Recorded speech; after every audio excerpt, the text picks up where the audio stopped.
गावावरून आल्यानंतर सर्व घर साफ करायचं होतं, पण मी सर्वात पहिले देवघर साफ करायला घेतलं. हार काढला आणि मंदिर स्वच्छ करून घेतलं. त्यानंतर सर्व देवपितांबरीने छान अशी घासून, पुसून, क्लीन करून घेतले पूर्ण. जवळपास महिन्याभरानंतर मी देवघर आणि देव साफ करत होते. मग छान अशी पूजा करून घेतली आणि देवाला नमस्कार करून घेतला. छान अशी दिवसाची सुरुवात केली. त्यानंतर हा फ्रीज साफ करायला घेतला होता. खूपच खराब झाला होता. मी फ्रीजमधले सगळे ट्रे आणि रॅक काढून घेतल्या. स्वच्छ घासून उन्हामध्ये ठेवल्या. कारण त्या खूपच खराब झाल्या होत्या. अशी डीप क्लीनिंग खरंच खूप महत्त्वाची आहे. कारण फ्रीज देखील छान राहतो. रॅक घासल्यानंतर ट्रे देखील स्वच्छ असे घासून घेतले. मग फ्रीज स्वच्छ असं कापडाने छान पुसून घेतला. इथे सर्व रॅक आणि ट्रे काढल्यामुळे माझं काम अगदी सोपं झालं होतं. त्यामुळे मी छान असं सर्व पुसून घेतलं. बाहेरून देखील छान असं पुसून घेतलं. अगदी नव्यासारखा वाटत होता.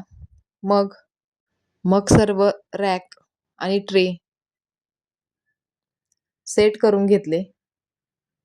आता हा फ्रीज बघायला खरंच छान वाटत होतं. त्यानंतर डी-मार्टला गेलो होतो. डी-मार्टला जाऊन बराच किराणा वगैरे घ्यायचा होता. सोबतच विराजला नवीन बुक्स वगैरे घ्यायच्या होत्या. सो त्या घेतल्या.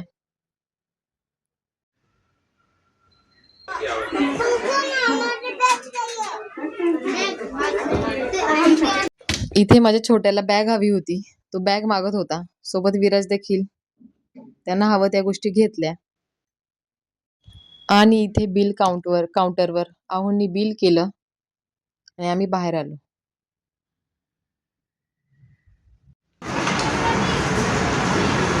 छान आहे किट्टू, छान आहे. इथे किट्टूची आईस्क्रीम वगैरे खाऊन झाली. त्यानंतर आम्ही घरी आलो. रात्रीच्या जेवणामध्ये मी वड्याची भाजी बनवणार होते. वडे तव्यावर छान असे भाजून घेतले. त्यानंतर लगेच मसाला बनवायला घेतला. कांदा खोबऱ्याचं वाटण बनवलं आणि त्यानंतर ते देखील छान मिक्सरमध्ये वाटून घेतलं. सोबतच बाजरीची भाकरी आणि भात देखील होता. मिक्सरला फिरवून घेतल्यानंतर मी लगेचच फोडणी करायला घेतली. हे पाहू शकता. नंतर वाटण घातलं आणि छान असं मिक्स करून घेतलं. त्यानंतर त्यात काही बेसिक मसाले घातले आणि छान अशी वडे आणि बटाट्याची भाजी बनवली. तर तुम्हाला कसा वाटला हा ब्लॉग मला कमेंट करा आणि चॅनेलला सबस्क्राईब करा. धन्यवाद.